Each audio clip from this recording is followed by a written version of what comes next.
5월은 가정의 달입니다. 그리고 오늘은 우리가 어린이 주일로 지키는데요. 다 같이 묵상기도 드리심으로 5월 7일 어린이 주일 예배 하나님께 드리도록 하겠습니다.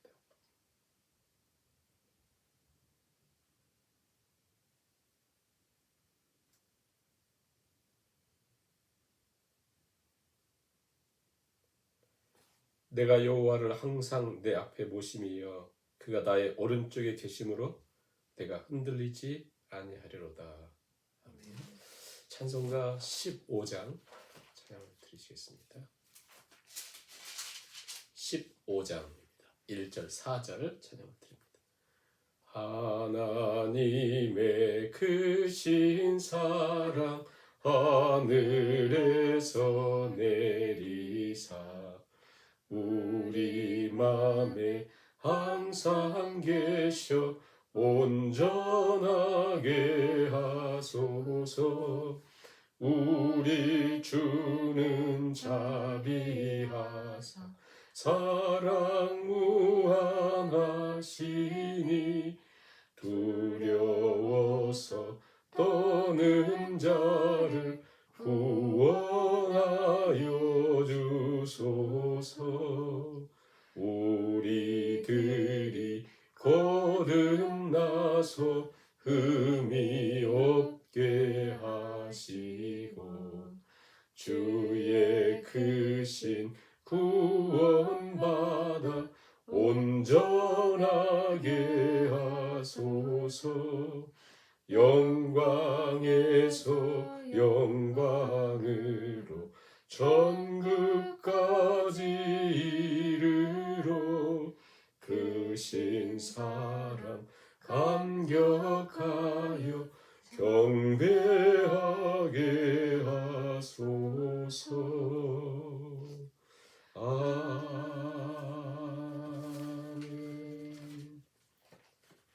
성시 교독하시겠습니다. 교독문 96번 어린이 주일에 대한 말씀입니다. 보라, 자식들은 여호와의 기업이요 태의 열매는 그의 상급이로다. 젊은 자의 자식은 장사의 수중의 화살 같으니 이것이 그의 화살통에 가득한 자는 복되도다. 이르시되 진실로 너희에게 이르노니 너희가 돌이켜 어린아이들과 같이 되지 아니하면 결단코 천국에 들어가지 못하리라. 그러므로 누구든지 이 어린아이와 같이 자기를 낮추는 사람이 천국에서 큰 자니라. 또 누구든지 내 이름으로 이런 어린아이를 하나를 영접하면 곧 나를 영접함이니. 또 아비들아, 너희 자녀를 노엽게 하지 말고 오직 주의 교훈과 훈계로 양육하라. 마땅히 행할 길을 아이에게 가르치라. 그리하면 늙어도 그것을 떠나지 아니하리라. 아멘. 사도신경을 우리의 신앙으로 하나님께 고백을 드리시겠습니다. 전능하사 천지를 만드신 하나님 아버지를 내가 믿사오며 그 외아들 우리 주 예수 그리스도를 믿사오니 이는 성령으로 잉태하사 동정녀 마리아에게 낳으시고 본디오 빌라도에게 고난을 받으사 십자가에 못 박혀 죽으시고 장사한 지 사흘 만에 죽은 자 가운데서 다시 살아나시며 하늘에 오르사 전능하신 하나님 편에 앉아 계시다가 저리로서 산자와 죽은 자를 심판하러 오시리라. 성령을 믿사오며 거룩한 공회와 성도가 서로 교통하는 것과 죄를 사하여 주시는 것과 몸이 다시 사는 것과 영원히 사는 것을 믿사옵나이다. 아멘. 찬송가 560장 찬양을 드리겠습니다. 주의 발자취를 따르니 560장. 주의 발자취를 따름이 어찌 즐거운 일 아닌가. 맘에 맑은 하늘 열리고 밝은 빛이 비친다. 발자취를 따라가자 기쁜 마음으로. 발자취를 따라가자 찬송하며 즐겁게. 주의 발자취를 따름이 어찌 행복한 일 아닌가. 마음의 약한 생각 사라져 밝은 마음 싹 튼다. 발자취를 따라가자 기쁜 마음으로 발자취를 따라가자 찬송하며 즐겁게 주의 발자취를 따름이 어찌 든든한 일 아닌가. 마음의 두려움은 사라져 새로운 힘 솟는다. 발자취를 따라가자 기쁜 마음으로 발자취를 따라가자 찬송하며 즐겁게. 아멘. 사랑의 하나님, 주님을 따름이, 주님의 길을 따라감이 참으로 즐거운 일이요, 행복한 일이요, 우리 인생의 가장 든든한 일임을 찬양으로 고백하며 오늘 우리 아버지 앞에 예배 자리에 앉았습니다. 하나님 예배하는 모든 주의 자녀들 하나님께서 은혜와 긍휼로 함께 해주시고 저들의 가정을 살피사 하나님 우리 가정을 주님의 그 헷세드와 은총과 은혜의 든든한 반석 위에 굳게 세우는 그런 은총이 있기를 간절히 소원합니다. 성도님의 각 가정마다 아픔과 상처와 고통들을 통해서 하나님의 뜻을 깨닫게 하시고 하나님의 인도하심을 깊이 경험하여 이 가정의 달, 성도님들의 가정이 굳게 세워질 뿐 아니라 우리 현실을 깨닫게 하시고 무엇보다 하나님의 세미한 음성을 그 현실 속에서 듣는 은혜를 허락하여 주시옵소서. 오늘 하나님께서 말씀으로 우리 가운데 친히 찾아오시고 깨닫게 하여 주시기를 간절히 바라오며 예수님의 이름으로 기도하옵나이다. 아멘. 하나님 말씀은 사무엘하 14장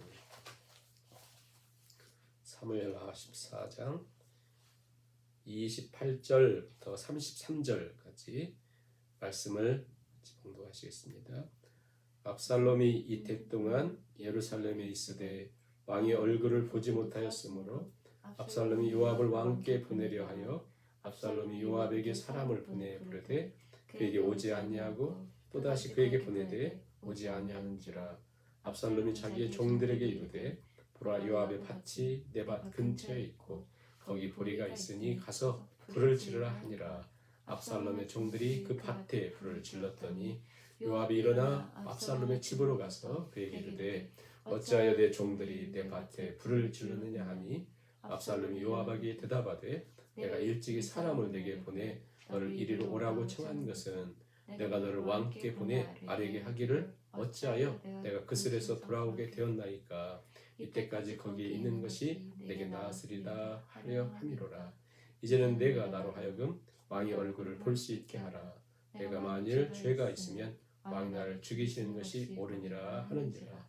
요압이 왕께 나아가서 그에게 아뢰매 왕이 압살롬을 부르니 그가 왕께 나아가 그 앞에서 얼굴을 땅에 대어 그에게 절하매 왕이 압살롬과 입을 맞추니라.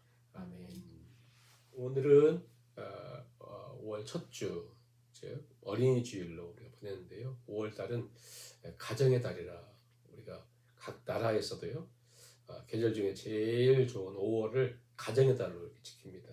교회도 5월을 가정의 달로 보내면서 가정의 소중함 또 그 의미를 이렇게 다시 한번 생각하고 또 하나님의 은총으로 굳게 세워가는 그런 시간들로 보내면 좋겠는데요.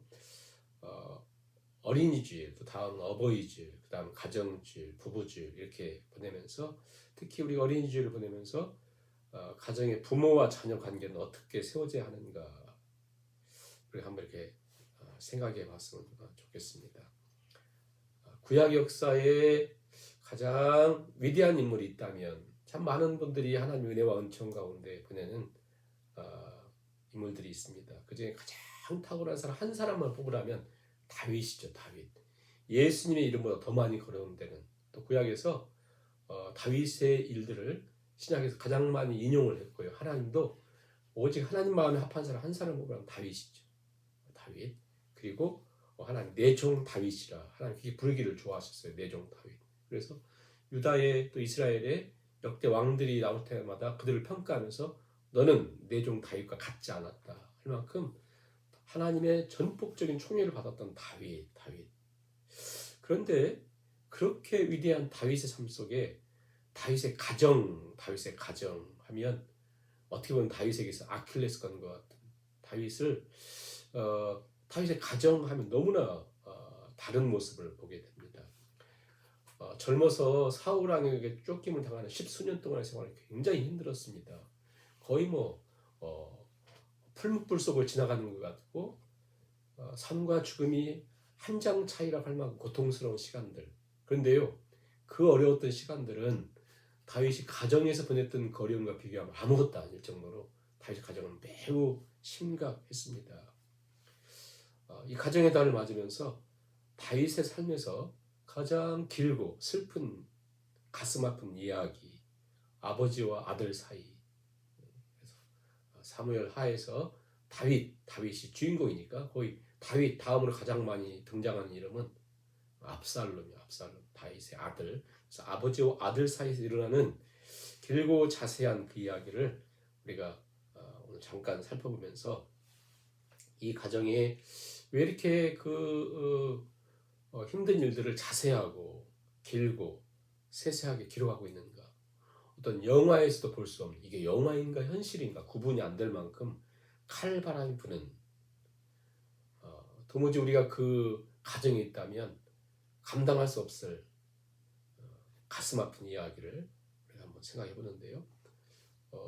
그 상황은, 이 가정의 상황은 이렇게 진행되는 현실과 상황은 어떠냐면 다윗이 그의 인생의 가장 전성기를 보낼 때 승승장구하고 또 주의 모든 나라를 다 정복하고 조공을 받고 한마디로 사업이 잘 되고 건강이 좋아지고 또 그냥 하는 일마다 다 잘 되고 한 이런 상황 속에 가정은 거의 지옥과 같은, 그래서 이 지옥과 같은 가정이 나라에까지 영향을 미쳐서 나라의 근간을 흔들 정도의 그런 상태, 이게 바로 다윗의 가정이었습니다.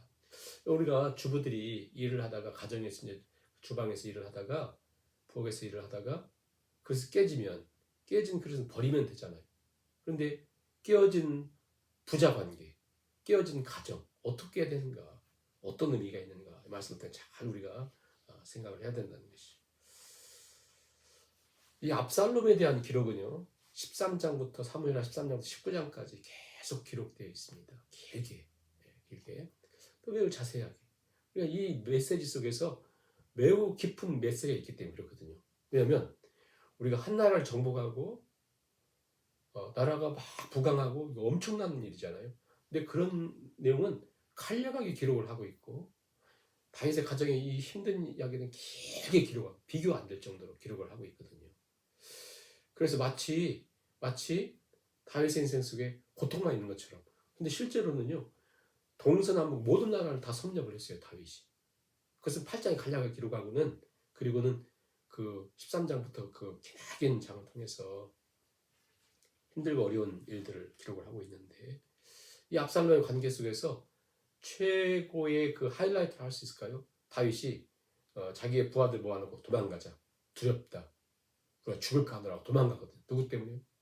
외적 때문이 아니에요. 골리앗 때문에 그런 것이 아닙니다. 자기 아들 압살롬이 칼을 들어서 아버지를 죽인다는 거예요. 도망가잖아. 어떻게 이런 일이 있었는가? 그걸 도망가거든요. 막 도망가는데 도망가고 있을 때에 그 왕국에서 어떤 일이 생기냐면 다윗의 후궁들을 대낮에 이 압살롬이 범하고 있는 것을 국민들에게 보여주고 하거든요. 어마어마한 폐륜적인 일들을 보여주죠. 이 압살롬은 다윗의 세 번째 아들이에요. 첫째 아들은 암논, 둘째는 길르앗, 도망자 시절에 낳았던 아들들. 그런데 셋째 이 압살롬은 다윗이 유다의 왕으로 등극했을 때 낳았던 아들로서 왕자로서 아주 좋은 환경에 지나게 되죠. 그리고 성경은 이 압살롬을 자세하게 기록을 하거든요. 그는 사람들의 칭찬을 받고 특히 그의 외모에 있어서 발바닥에서 저 정수리까지 흠이 없었다. 사람이 아무리 잘생겨도 흠이 있거든요. 근데 아무런 흠이 없을 정도로 아주 완벽했던 그리고 칭찬받고 아주 세밀하고 매우 치밀하고 그러니까 모든 것이 완벽한 조건을 가졌던 그리고 그에게 아들들도 셋이 있었고 딸이 있었는데 딸의 외모가 전 이스라엘 가장 출중했다 할 정도로 아무튼 모든 것을 갖췄던 부, 명예, 지위, 뭐 권력 아무튼 뭐 외모 아무튼 모든 것을 가졌던 그런 압살롬이거든요. 근데 이제 압살롬의 이 아버지가 왜 이런 문제가 생겼는가? 이 압살롬의 여동생이 있었어요. 여동생 다말이라고 하는 여동생이 있었는데 첫째 형인 암논이 압살롬의 여동생을 사랑했어요. 사랑이 아니라 그냥 욕망을 가진 거예요. 그냥 이 아이가 너무 이쁘게 생겼으니까 잘 어떻게 하면 해보겠다는 거예요. 끙끙 앓고 있습니다. 그러자 이제 그 별로 질이 좋지 않은 요나답이 이렇게 꾀를 내었고 다윗을 부릅니다. 왕이 이렇게 가서 아들을 보니까 아들이 아픈 것처럼 보여요. 그러면 당연히 다윗은 지혜가 있고 현명하고 모든 일에 대처가 뛰어난 사람이니까 뭐 의사를 소개해준다거나 약을 소개해준다거나 왕궁에 있는 주치를 뭐 보낸다거나 그러면 되잖아요. 그런데 이 암논이 나 저 누이 다말을 좀 보내주세요 그러거든요. 근데 다윗이 그냥 보내요. 보낸 다음에 이제 이 암논이 누이 동생 다말을 범한 다음에 쫓아내버립니다. 그래가지고 옷을 다 찢긴 채 이 다말이 자기 오빠인 압살롬에게 오는 거죠. 와가지고 막 울고 있는. 그러면 이제 이 오빠가 있다가 압살롬이 있다가 아버지가 어떻게 조치를 해주겠지? 아빠가 아무런 조치를 못해요. 성경은 다윗이 분노만 일으키고 아무것도 못했다 이렇게 기록하거든요. 근데 공동 번역은 히브리어를 이렇게 그 마소라틱 텍스트를 이렇게 해석해가지고 뭐라고 번역을 하냐면 영어도 이제 그걸 따르는데요. 다윗이 암논을 보고 분노했다. 그러나 분노에 그쳤다 그래요. 그 이유는 다윗이 첫째 아들인 암논을 사랑했기 때문이다. 아니 첫째 아들 사랑하고 딸은 어떻게 이렇게 방치한 거예요. 그것을 압살롬이 2년 동안이나 보고 있습니다. 시집도 못 가고 그 여동생이 그냥 그 비참한 모습으로 지내는 것을 보면서 이 압살롬이 2년 동안이나 계획을 세워서 암논을 초대를 하죠. 잔치에 초대를 해요. 근데 결국에는 다윗을 초대를 합니다. 다윗이 못 간다. 암논을 보내요. 다윗 생각할 때 이상하거든요. 그럼에도 불구하고 모든 형제들 다 보내면 되겠지. 형제들 보냈다가 압살롬이 암논을 죽여요. 죽이고 그슬 땅으로 도망을 갑니다. 그 그슬이라고 하는 것은 외할아버지가 왕으로 있는 곳. 그러니까 이 압살롬은 정말 모든 걸 완벽하게 계획을 한 거예요. 그 그슬 땅 근처에서 잔치를 벌이고 형을 죽이고 그슬 땅으로 도망간 거예요. 가서 3년 동안 있을 때에 성경은 다윗이 암논은 잊어버리고 죽었으니까 그리고 이제는 압살롬을 그리워했다. 계속 그리워하고 있는 압살롬 그리워하고 있습니다. 3년 동안이요. 그걸 보면서 이 또 교활한 요압 장군이 있다가 꾀를 내서 드고와 여인을 통해 이참만참 해가지고 그 다윗을 이렇게 설득을 하죠. 그래서 압살롬을 데려옵니다. 예루살렘에 압살롬을 데려왔어요. 데려왔으나 다윗이 데려왔고 그리워하고 그토록 보고 싶었음에도 불구하고 안 봐요. 온전히 용서가 이루어지지 않았다는 것이죠. 첫째 아들을 죽인 압살롬 그를 그리워하면서도 용서가 안 되는 거예요. 이게 굉장히 문제가 되죠. 압살롬 2년 동안 놔두니까 압살롬이 왜 나를 그러면 그 술장에 데려왔느냐 나를 안 보려면 그래가지고는 계속 요압에게 만남을 주선을 요청했는데 안 되니까 요압의 땅에 막 불을 질러버려요. 아주 과격한 사람이죠. 불을 질러서 결국 아버지와 만납니다. 오늘 장면이 그 장면이 읽은 말씀. 아버지와 만나서 이제 이렇게 서로 회복이 된 것처럼 보여요. 근데 성경의 단 하나도 그렇고 또 상황도 그렇고 바로 아버지와 화해의 키스를 하면서 이 압살롬의 마음속에는 아버지를 죽여야 되겠다. 이 마음을 품는 거예요. 아버지를 죽여야 되겠다. 역모를 일으키겠다. 내가 구테타를 일으키겠다. 아버지를 죽이겠다. 그 마음을 다 품는 거예요. 4년 동안을 그렇게 아버지 죽이는 것을 계획을 하고 결국 그 역모를 하고 이제 그 전쟁을 일으키죠. 그리고는 이제 압살롬이 전쟁 중에 그 좋았던 가장 아름답다고 표현했던 그 나무가 상수리나무에 걸려가지고 머리가 상수리나무에 걸려서 요압 장군에 의해서 죽임을 당합니다. 그래서 이 과정은 끝나요. 어떻게 보면 이 압살롬은 다윗에게 있어서 가장 사랑스러운 아들이었는데 그 사랑스러움을 가지고 아버지와의 관계에 결국 그 해결되지 않은 상처, 해결되지 않은 용서받지 못한 마음, 그것이 커지면서 결국 비참하게 최후를 마치죠. 자, 이렇게 끝나면서 19장에서 그렇게 압살롬이 죽고 끝나야 되는데 이제 이 일이 정리되면서 이제 길갈 쪽으로 이제 다윗이 오게 되니까 유다 지파와 나머지 11지파가 또 싸움이 일어나요. 이것을 그러니까 세바의 난이라 가지고 세바가 반란을 일으킵니다. 그 반란을 일으켰다가 죽죠. 문제가 해결돼요. 근데 또 그렇게 끝나는 것이 아니라 이제 그 다윗의 좀 시간이 지난 노년에는 다윗이 아들이 하나 있었는데 네 번째 아들이거든요. 첫째 아들 죽었죠. 둘째 아들은 아마 일찍 죽은 것 같았길래 나오지도 않죠. 셋째 압살롬도 죽었죠. 그 다음에는 아도니아가 자기가 될 거라고 생각했는데 솔로몬이 이제 자라면서 솔로몬이 될 것 같이 분위기니까 아도니아가 또 반란을 일으키는데 그 아도니아에 대해서 성경은 뭐라고 기록을 하냐면 저는 압살롬 다음에 난 자요 채용이 심히 준수한 자라 그 부친 즉 다윗이 네가 어찌하여 그리하였느냐 한 말로 한 번도 저를 섭섭하게 한 일이 없었다. 그러니까 이 아도니아도 모든 환경이 좋았고 압살롬 다음으로 잘생겼어요. 채용이 너무나 준수했다는 거예요. 다윗이 한 번도 그에게 섭섭만 해본 적이 없어요. 잘못했다는 걸 가르쳐준 적도 없고 영적인 일을 지도한 적도 없고 예? 바로 이 일이 저를 영적으로 건강하지 못하게 했고 그를 심성적으로 건강에 자라게 하지 못하는 거예요. 모든 걸 갖췄는데 그래서 이 아들이 아도니아가 자기가 왕이 되려고 또 역모를 일으켜요. 그러다 솔로몬의 죽임을 당하면 이거 보세요. 가족이 지금 몇이 죽습니까? 서로의 칼에 의해서.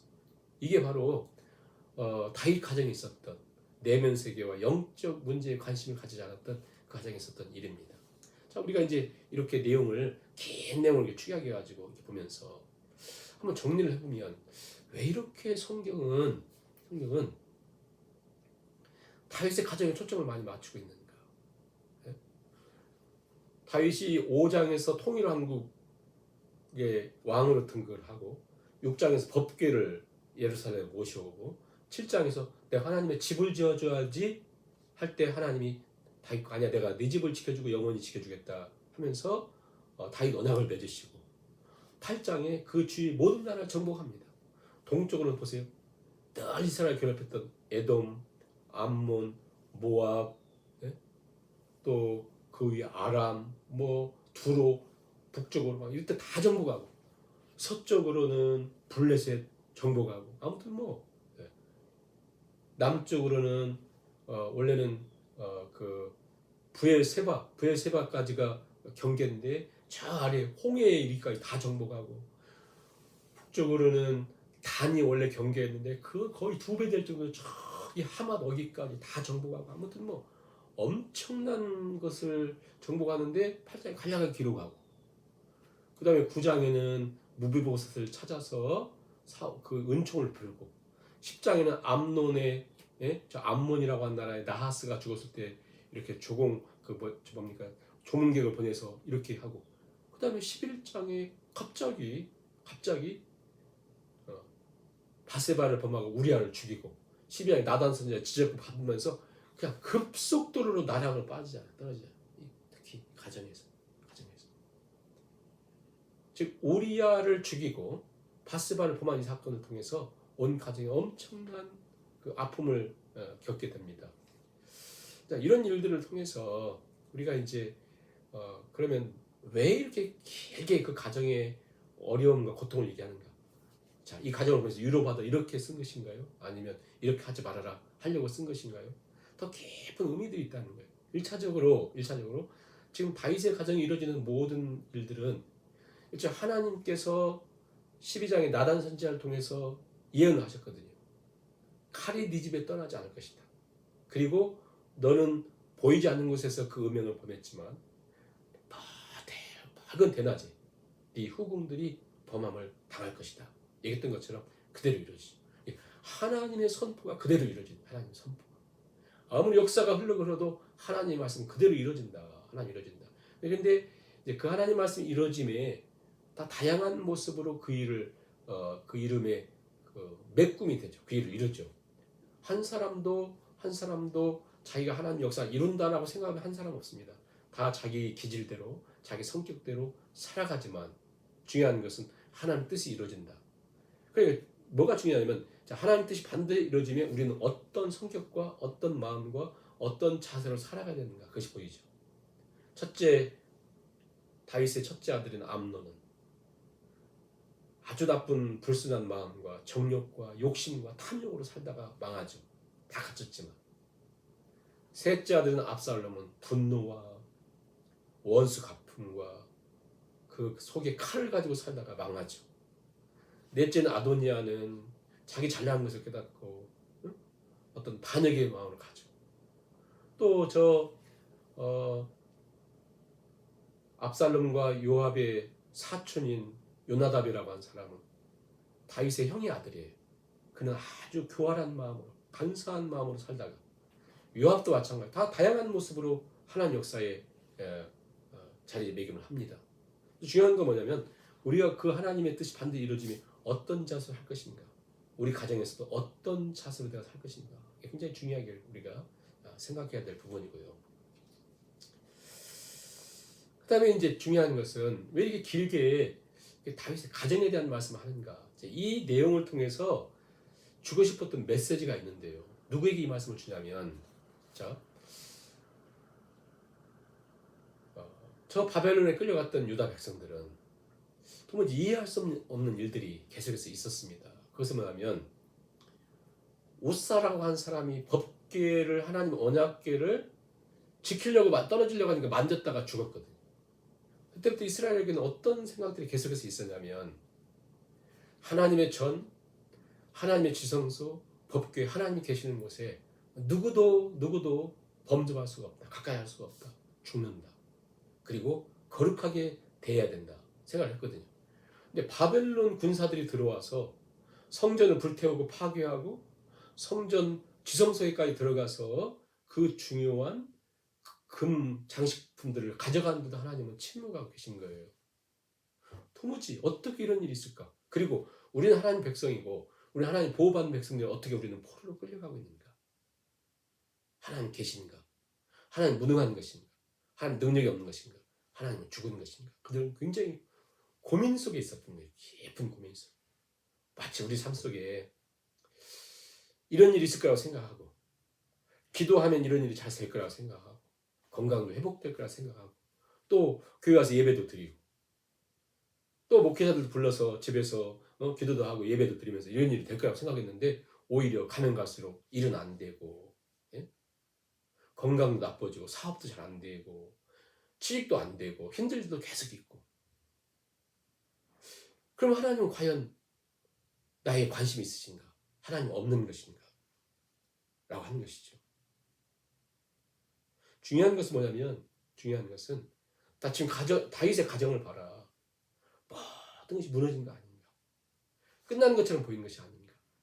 그러나 다윗이 버림받았나? 여기서 중요한 걸 깨달으라는 거예요. 보세요. 성소와 성전이 매우 중요하고 연합계가 매우 중요하지만 그게 중요하고 힘이 있는 이유는 뭐냐면 하나님이 그곳에 계시기 때문에. 그러니까 죄를 범하고 하나님 길을 떠났을 때에 더 이상 성전도 성소도 또 법궤도 의미가 없는 것이죠. 그래서 저들의 선조들이 죄를 범하고 하나님을 떠났기 때문에 지금 포로로 끌려온 거예요. 그럼 하나님 말씀하신 것이죠. 내가 다윗을 떠났는가? 그게 아니라는 거죠. 내가 너희를 떠났는가? 아니라는 거죠. 너희가 이곳에서 무엇을 깨달으라? 하나님을 다시 한번 찾고 하나님을 찾으라는 하나님을 의지하라는 거예요. 왜? 아무리 깨어진 가정도 깨어진 그릇도 사람은 버리지만 하나님은 반드시 재생하여서 하나님 역사를 이루기 때문에 그렇다는 거예요. 그러므로 낭망치 말고 걸어가라는 거예요. 여기서 중요한 건 뭐냐면 다윗의 깨달음이야. 다윗이 무엇을 깨닫냐면 다윗이 11장의 죄를 범하고 12장에 회개했지만 칼이 네 가정에 떠나지 않는다고 했을 때에도 여전히 그에게는 깨달음이 약했습니다. 나단 선지자가 와서 당신 이런 죄를 범했습니다. 그때 깨닫잖아요. 그때에서야. 그렇잖아요. 남의 여인을 범하고 충신, 그게 정말 충신이 있었는데 우리야. 30명의 용사가 있었는데 그 중에 들어갔던 게 우리야거든요. 그 우리야를 죽이고 그렇게 나쁜 짓을 했어도 전혀 깨닫지 않고 있었잖아요. 하나님이 나단 선지자를 보내서 바로 당신이 그 사람입니다 할 때 그때서야 이제 뭔가 깨달았던 거죠. 그리고 요압과 드고아의 그 여인이 이렇게 가지고 아들과 뭐 큰아들이 둘째 죽이고 하면서 바로 당신이 왜 그랬습니까? 그때서야 이제 깨달으면서 압살롬 오라고 했던 그가 놀라운 것이 뭐냐면 압살롬이 반역을 일으켜서 도망가잖아요. 맨발로 기드론 시내가를 울면서 머리를 막 가리면서 막 걸어가잖아요. 그때 그는 이 고난 속에 그는 깨닫습니다. 이때 시편을 기록하게 하고요. 그 다음에 중요한 건 뭐냐면 아히도벨이 반역을 일으켰다는 소식을 듣고 하나님께 기도합니다. 하나님, 그의 계획가 성공하지 못하게 해주세요. 하나님께 기도하기 시작하고 그 다음에 시므이라는 사람이 막 흙을 막 티끌을 막 그러면서 막 저주하는 거예요. 다윗을. 그래 꼴 좋다. 네가 우리 조상 사울을 죽이고 사울 죽인 게 아니거든요. 다윗이. 엉뚱한 소리 하거든요. 막 다윗을 저주하는 거예요. 그러더니 네가 꼴 좋다. 막 저주하니까 옆에 있었던 요압과 아비새가 있다가 저런 개보다 못한 사람을 죽여버릴까? 그랬더니 다윗이 있다가 놔둬라. 하나님이 아니면 하나님 허락하지 않으면 이런 것을 하지 않을까. 지금 하나님 허락하시니까 난 들은 욕을 받아야 돼. 막 그래요. 어마어마한 깨달음이거든요. 또 중요한 건 뭐냐면 대제사장에 있는 사독과 아비아달이 와서 이렇게 언약궤를 가지고 오면서 왕이 우리가 따르겠습니다 하는 거거든요. 다윗에게 있어 언약궤 너무 중요해요. 전쟁에서 얼마나 중요했습니까? 이제는 막 전쟁하면서 언약궤를 가져가기도 하고 막 그랬잖아요. 법궤만 있으면 이긴다고 하고 요단강 건널 때도 법궤를 가지고 홍해를 건널 때도 법궤를 가지고 홍해를 건너잖아요. 이렇게 엄청난 일들이 있지 않습니까? 그런 것처럼 이 언약궤를 통해서 그들은 전쟁에 승리하고 엄청난 일들을 이루는데 홍해는 아니네요. 그 요단강 건널 때 그게 건너잖아요. 그리고 전쟁할 때도 그렇게 사용했잖아요. 다윗이 처음 왕이 돼가지고 처음 한 일이 그 언약궤를 예루살렘 도성으로 시온성으로 이렇게 모셔오면서 너무 기뻐서 막 잠도 못 이루고 너무 기뻐서 춤추며 옷이 내려가도 미간이 어찌 왕이 칠치지 못합니까? 할 정도로 그랬잖아요.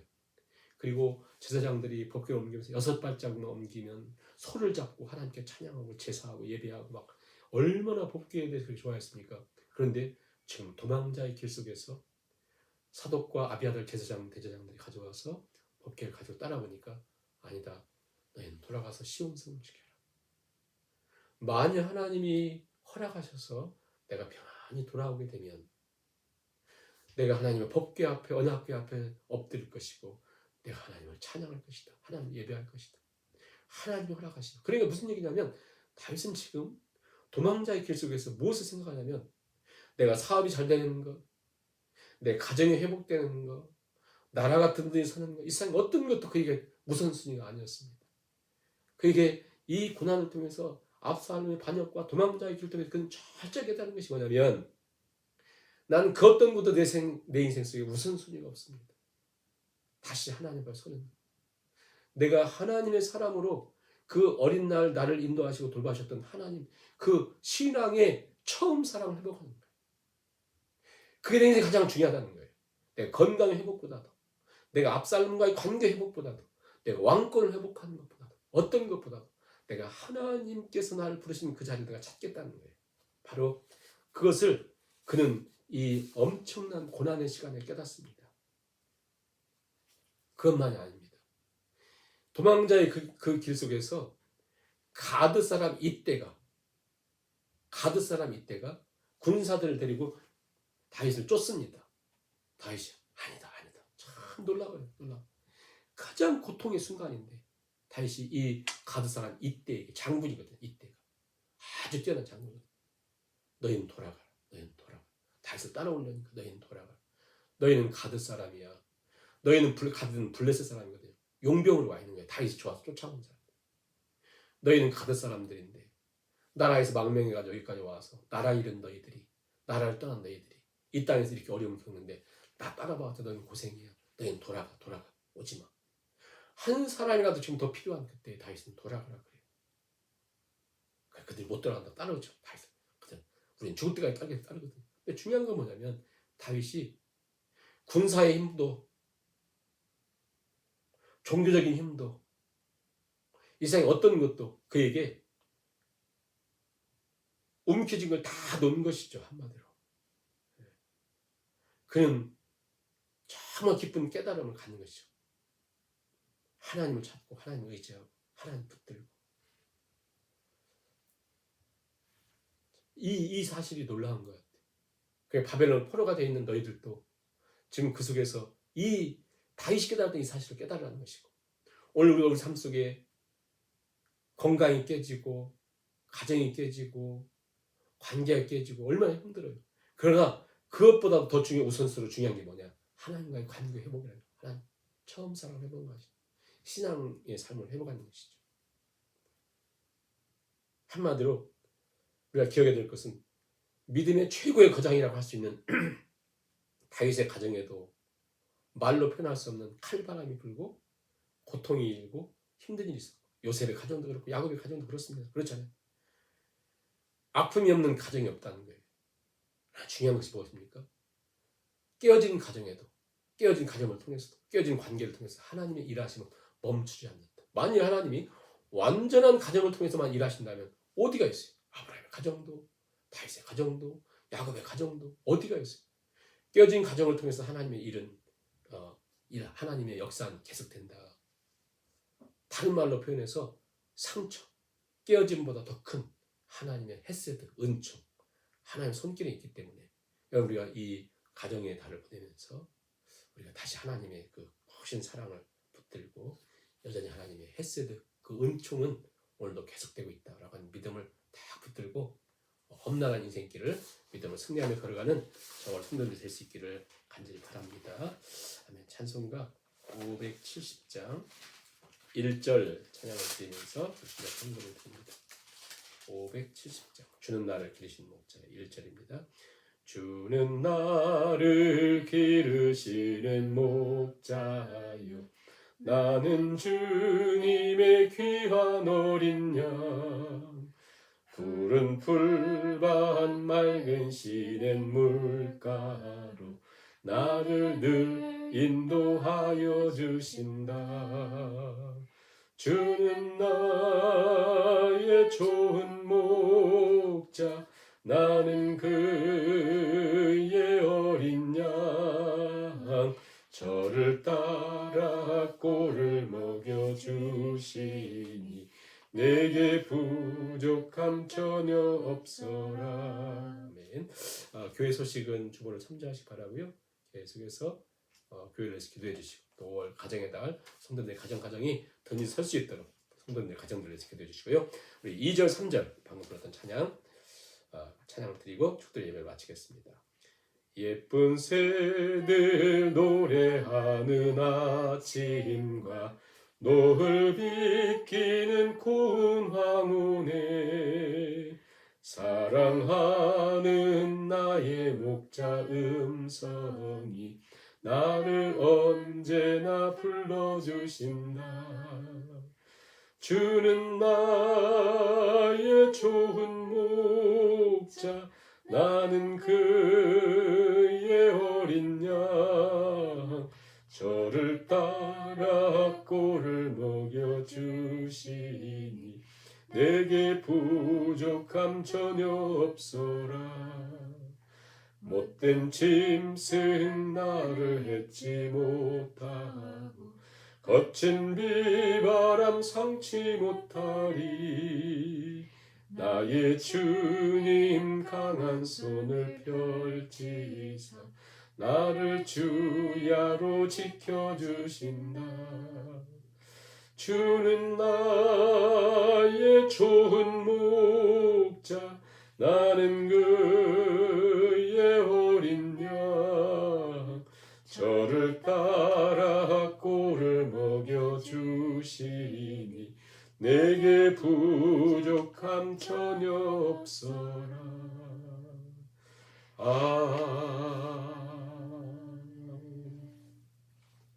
우리 가정을 위하여 2분 정도 기도하시고 축도 예배를 마치겠습니다.